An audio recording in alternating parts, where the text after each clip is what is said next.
Biar Bapak Jokowi sembunyi rupa dimanapun kami tetap tahu dan kami mengingat kebaikan Bapak Jokowi seumur hidup kami. Saja. Kami tetap tahu. Toh? Jokowi itu orang yang paling hebat. Jokowi itu orang Papua.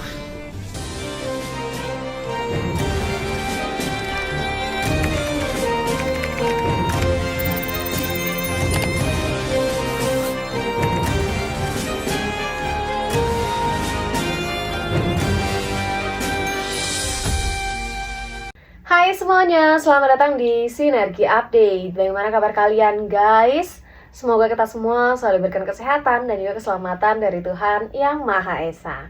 Guys, berikut ini ada video lama ya. Ini adalah video kenang-kenangan dulu ketika Pak Jokowi ditanya kenapa sih Pak Jokowi begitu memperhatikan rakyat Papua. Dan jawaban Pak Jokowi itu begitu mengharukan guys. Kita dengarkan video berikut ini. Biar Bapak Jokowi sembunyi rupa dimanapun kami tetap tahu dan kami mengingat kebaikan Bapak Jokowi seumur hidup kami. Saja. Kami tetap tahu.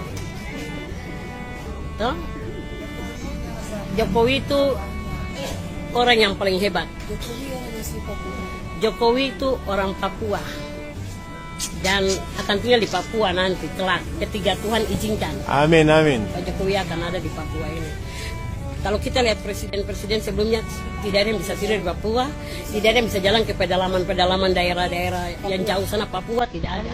Hanya Jokowi, berarti Jokowi itu anak Papua. Dan Pak Jokowi itu untuk orang Papua itu penyelamat, ingat, penyelamat untuk kami Papua. Presiden lain tidak seperti Pak Jokowi. Ya kami di Sorong, di Pegunungan, dimanapun semua ngomong bahasa yang sama bahwa Pak Jokowi itu juru selamat, penyelamat, bisa turun. Memang masih banyak yang perlu beliau benahi dia, tapi sudah ada tanda-tanda yang beliau lakukan bahwa tekad hatinya Bapak Presiden itu sungguh luar biasa untuk tanah Papua dan orang Papua ini. Sudah ada.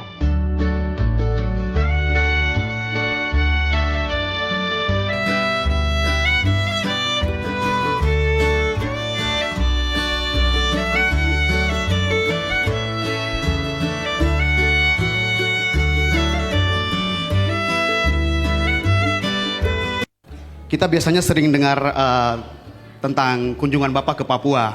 What motivates you, sir? Apa yang memotivasi Bapak? Gitu. Yang kedua, pertanyaan saya itu, every young man got their own role model. I mean, my role model is you, sir. So, and I want to know who's your role model?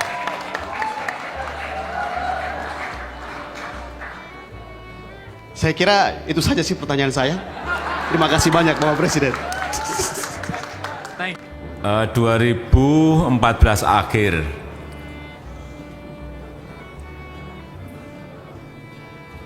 satu setengah bulan setelah saya dilantik, saya langsung terbang ke Papua.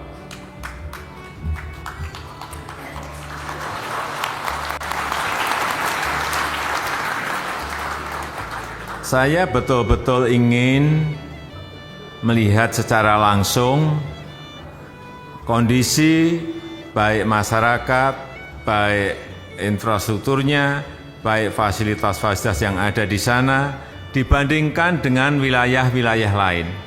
Karena dari studi yang dilakukan oleh Bappenas, memang Indonesia bagian timur ini lama di apa istilahnya dilupakan, dianaktirikan, ya, atau diabaikan, dianaktirikan kok kejem banget. Ya kira-kira itu. Jadi wilayah bagian timur ini kurang kita perhatikan, baik di pembangunan infrastruktur, pembangunan sumber daya manusia, semuanya. Dan informasi yang saya terima, data yang saya terima, ingin saya lihat lapangannya seperti apa.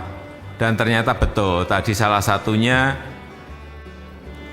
jalan misalnya dari antar kabupaten saja nggak ada. Kemudian saya saat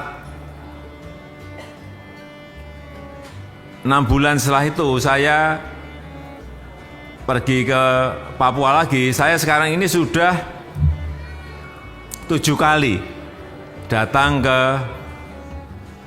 Papua, dan itu merupakan provinsi yang paling sering saya kunjungi. Padahal kalau mau terbang dari Jakarta ke Papua itu butuh waktu 6 jam. Tapi ya memang ini adalah wilayah Negara Kesatuan Republik Indonesia yang memang harus kita perhatikan. Saat saya di Papua, saya pengen sekali ke kabupaten yang namanya Nduga. Karena ada informasi yang datang ke saya, Pak, Bapak datang ke Nduga, Bapak nanti akan kaget.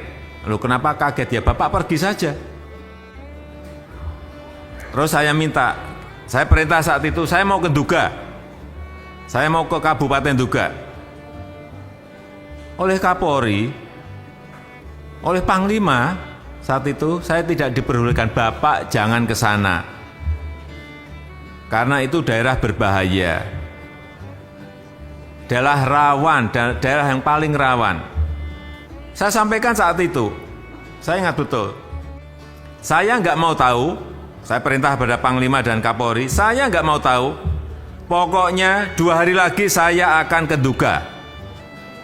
Urusan keamanan itu urusanmu.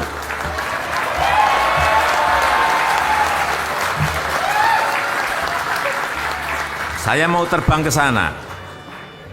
Betul, saya terbang ke sana naik helikopter karena memang nggak ada jalan daratnya. Saya naik heli. Saya ke Jayapura, dari Jayapura ke Wamena, dari Wamena baru naik heli ke Nduga. Saya yakin tadi siapa tadi yang dari Papua tadi? Orlando. Orlando mana tadi? Orlando mana? Pernah ke Nduga?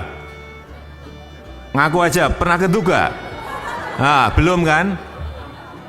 Belum pernah. Ya karena memang dari Wamena saja mau ke Nduga itu butuh waktu 4 hari berjalan di tengah hutan. 4 hari 4 malam. Kalau bilang sudah, saya cek benar. Untungnya bilang belum.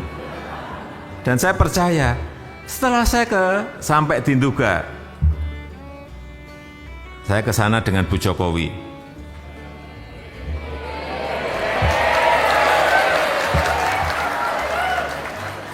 Naik heli.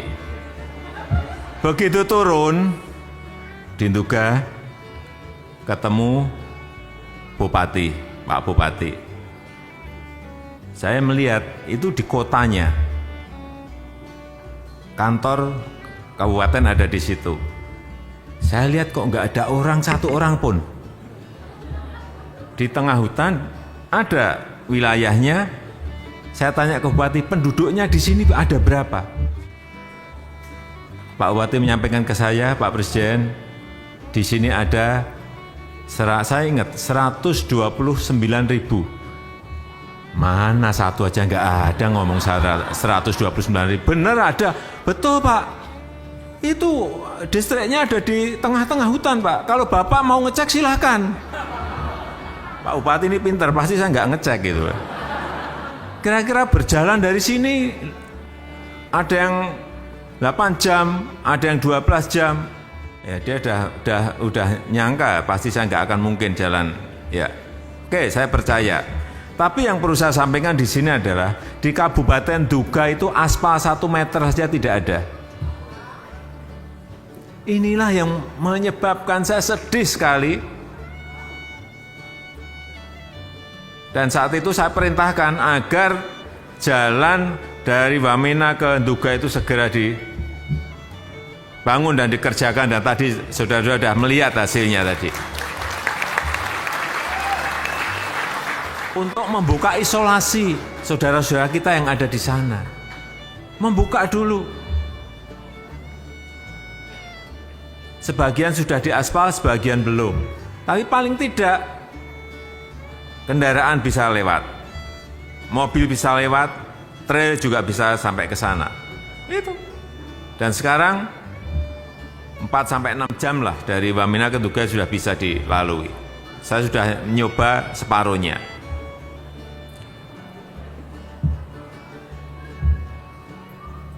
Saya minta ke Pak Bupati, ini benar ada 129.000 enggak sih penduduk yang ada di sini? Benar Pak ada. Oke, saya tunjukkan saja tempat yang paling ramai yang ada di kabupaten ini di mana? Bisa Pak, kita ke pasar. Saya diajak ke pasar. Begitu sampai di pasar saya kaget, ternyata di situ juga ada paling-paling 60 orang saja. 60, bukan 60.000, 60 orang. Inilah kondisi apa adanya yang ingin saya sampaikan kepada Bapak Ibu dan saudara-saudara semuanya berkaitan dengan pertanyaan tadi. Kenapa saya begitu intent ke Papua? Dorongan apa yang menyebabkan itu? Ya jawabannya yaitu semakin saya tahu, semakin saya ingin memberikan perhatian yang berbeda kepada. Oke guys, jadi seperti itu videonya. Menurut kalian bagaimana guys? Silahkan tulis pendapat kalian di kolom komentar ya. Jangan lupa juga untuk like dan subscribe channel Sinergi Update. Sampai jumpa di video-video update lainnya. Bye!